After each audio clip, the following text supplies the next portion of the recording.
ये हमारी जीएस की रिवीजन सीरीज चल रही है और अभी हम पॉलिटी पढ़ रहे हैं और आज का टॉपिक है हमारा प्राइम मिनिस्टर से रिलेटेड। जिससे रिलेटेड जितने भी स्टैटिक क्वेश्चंस होते हैं ना, जो मल्टीपल टाइम आपको एग्जाम में देखने को मिलते हैं, वो आज हम one liner type cover up करेंगे। तो स्टार्ट करते हैं विद फर्स्ट एमसीक्यू।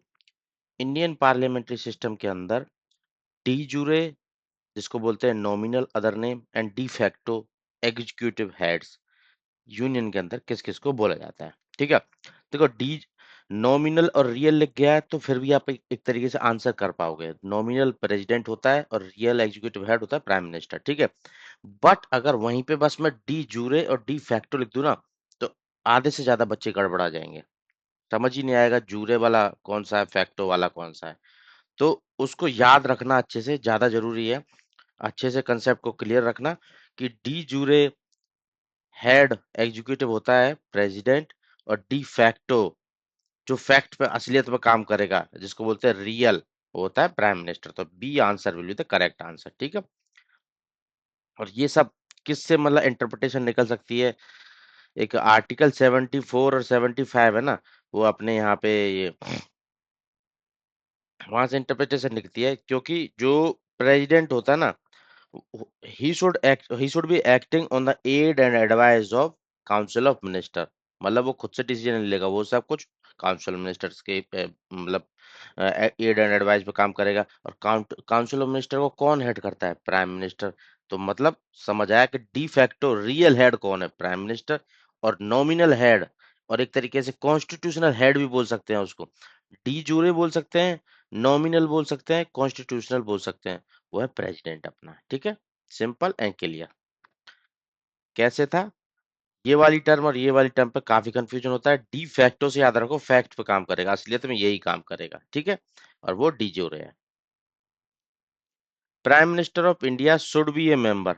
इंडिया का जो प्राइम मिनिस्टर रहता है, बनता है, वो किस किस का मेंबर होना चाहिए, लोकसभा का होना चाहिए, राज्यसभा का होना चाहिए, स्टेट लेजिस्लेचर का होना चाहिए, किसी भी हाउस का मेंबर होना चाहिए। ठीक है, तो सीधा सीधी बात है, वो किसी भी हाउस का मेंबर हो सकता है, लोकसभा का भी, राज्यसभा का भी। अगर वो मेंबर नहीं है उस टाइम पे जब उसको पीएम इलेक्ट मतलब अपॉइंट किया जा रहा है, तो उसको 6 महीने के अंदर इनमें से किसी न किसी का मेंबर बनना ही पड़ता है।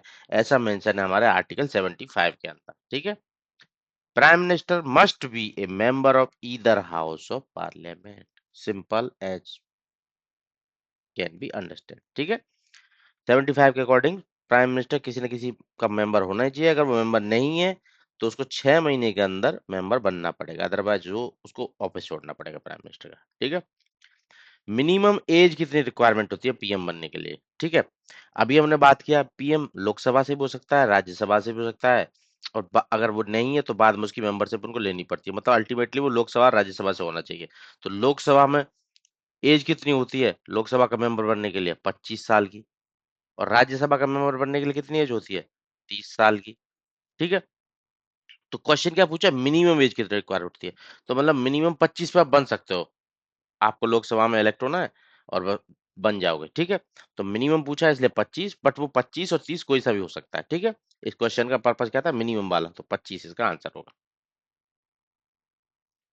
Longest serving prime minister India की हिस्ट्री में कौन रहा है, 1947 से शुरू होकर 64 तक, अभी तक के जवाहरलाल नेहरू के जो ये टाइम पीरियड है सर्व करने का कंट्री को, इसको आज तक कोई नहीं तोड़ पाया है। ठीक है, प्राइम मिनिस्टर नरेंद्र मोदी उसी रास्ते पे हैं, देखते हैं कब तक सर्व करते हैं।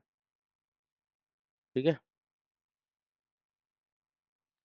First non Congress prime minister कौन बना था। देखो ये स्टैटिक क्वेश्चंस है, आप इससे मतलब प्राइम मिनिस्टर से रिलेटेड काफी सारे आर्टिकल्स वगैरह सब पढ़ के जाओगे, बट जो स्टैटिक पॉइंट ऑफ व्यू से उससे कई बार छोड़ के चले जाते हैं और वहां पे वो क्वेश्चन कन्वर्ट नहीं हो पाता। तो वही स्टैटिक इस point- इस मतलब आज की क्लास में डिस्कस कर रहे हैं। कल एडवांस लेवल के प्राइम मिनिस्टर से रिलेटेड भी क्वेश्चंस डिस्कस करेंगे हम कल के सेशन में। तो पहला नॉन कांग्रेस मतलब कांग्रेस की पार्टी का प्राइम मिनिस्टर सेंटर पे कब तक बनता रहा था, और उस टाइम पे पहला नॉन कांग्रेस बना था। ठीक है, तो ये पहले नॉन कांग्रेस बनने वाले थे अपने मोरारजी देसाई जी, जनता पार्टी की तरफ से। ठीक है, 1977 में इमरजेंसी के बाद। ठीक है, और ये इनका टेन्योर 2 साल का रहा था। फर्स्ट कांग्रेस एट मतलब first non Congress prime minister at centre थे। ठीक है, इंडिया का पहला प्राइम मिनिस्टर जिसको पाकिस्तान की तरफ से सिविलियन अवार्ड दिया गया था, उनका हाईएस्ट, जिसको बोलते हैं निशान ए पाकिस्तान। अब देखो, प्राइम मिनिस्टर से रिलेटेड सारे आर्टिकल पढ़े होंगे पर ये टर्म नहीं पढ़ी होगी। पाकिस्तान का हाईएस्ट सिविलियन अवार्ड भी मिल चुका है किसी प्राइम मिनिस्टर को, निशान ए पाकिस्तान। वो मिला था मोरारजी देसाई जी को ही मिला था। किस लिए मिला था? दोनों कंट्रीज के बीच में शांति समझौते वगैरह के लिए, पीस बनाए रखने के लिए, म्यूचुअल अंडरस्टैंडिंग के लिए 90s में दिया गया था। प्राइम मिनिस्टर कब रहे थे? 77 से 79 में। अब दिया कब था? 90 में जाके, ठीक है। यंगेस्ट प्राइम मिनिस्टर हिस्ट्री में कौन रहा है? 40 साल की उम्र में बनने वाले Rajiv Gandhi ji youngest prime minister थे, ठीक है। 84 से 89 तक इनका टाइम पीरियड था, जब इनकी मदर की डेथ हो गई थी 84 में, इंदिरा गांधी जी जब असैसिनेशन हुआ था उसके बाद ये बने थे, ठीक है। फर्स्ट प्राइम मिनिस्टर कौन रहा था साउथ इंडिया से? देखो, अब ये भी इंपॉर्टेंट है। पीवी नरसिम्हा राव जी पहले प्राइम मिनिस्टर थे साउथ इंडिया से। टेन्योर है इनका 91 से 96। और इनको साथ ही साथ father of Indian economic reform भी जाना जाता है, जो इनिशिएशन लिबरलाइज एलपीजी जो रिफॉर्म किए थे 91 में, उसके लिए father of Indian economic reform. पहले प्राइम मिनिस्टर राज्यसभा से, राज्यसभा से प्राइम मिनिस्टर बनने वाले पहले पर्सन कौन थे? ये थे इंदिरा गांधी जी। पहले क्या हुआ था कि जवाहरलाल नेहरू जी की डेथ होगी, फिर उसके बाद ये अपने लाल बहादुर शास्त्री भी एक्सपायर कर गए। फिर उसके बाद इंदिरा गांधी जी को प्राइम मिनिस्टर बनाया गया था, बट जब प्राइम मिनिस्टर बनाया गया था तो उस टाइम पे वो उनकी मेंबरशिप थी राज्यसभा में, ठीक है। बाद में वो लोकसभा से भी इलेक्ट होके आई 67 में, बट जब 66 में उनको बनाया गया था तब वो राज्यसभा की मेंबर थी। तो पहले राज्यसभा की मेंबर प्राइम मिनिस्टर बनने वाली इंदिरा गांधी जी थी। नेक्स्ट आ जाते हैं।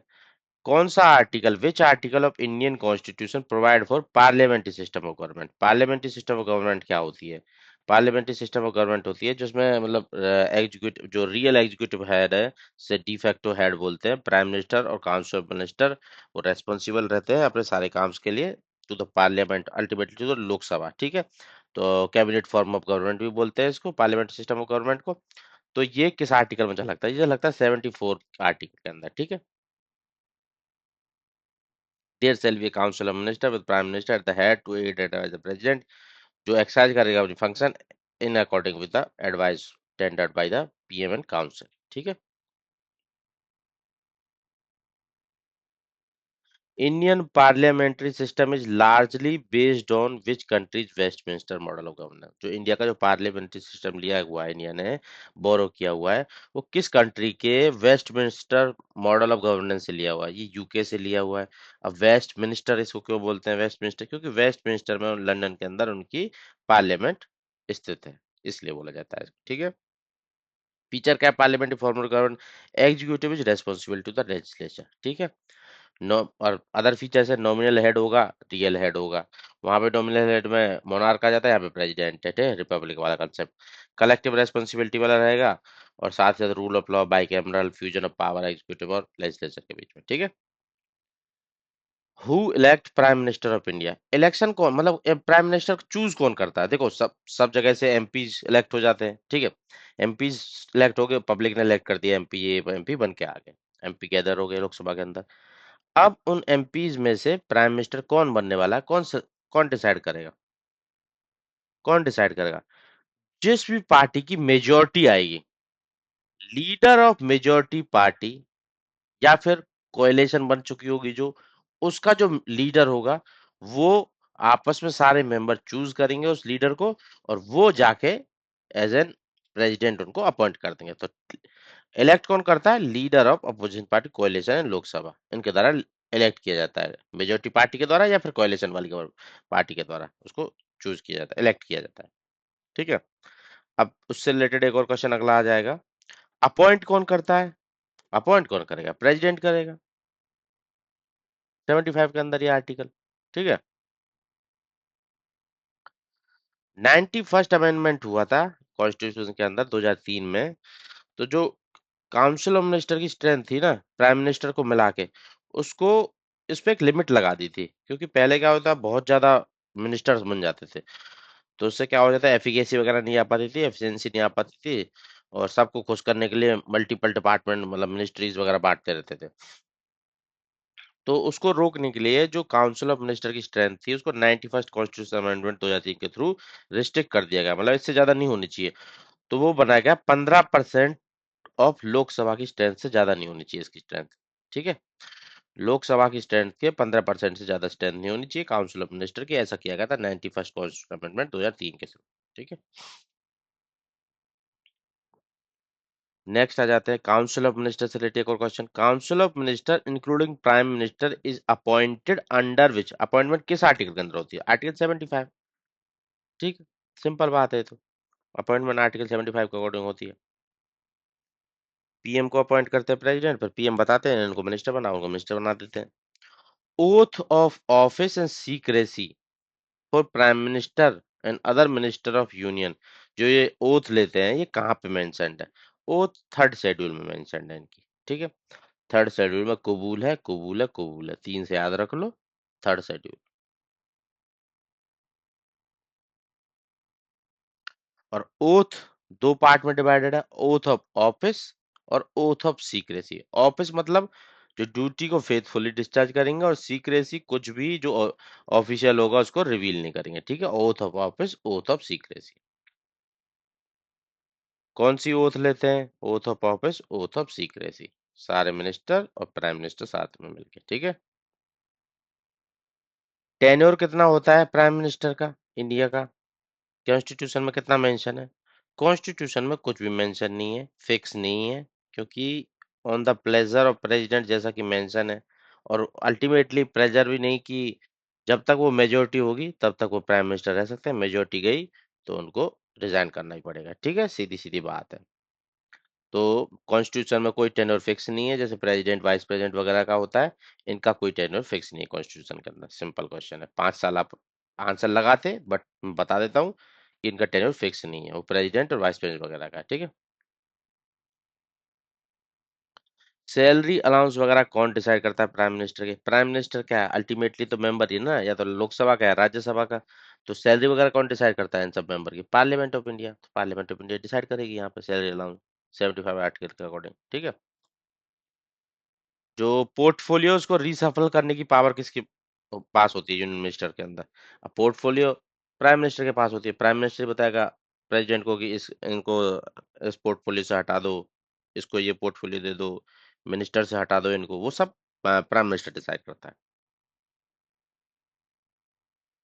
पार्लियामेंट्री सिस्टम ऑफ गवर्नमेंट, जिसको कैबिनेट सिस्टम भी बोला जाता है, टर्म जो दी थी किसने दी थी ये?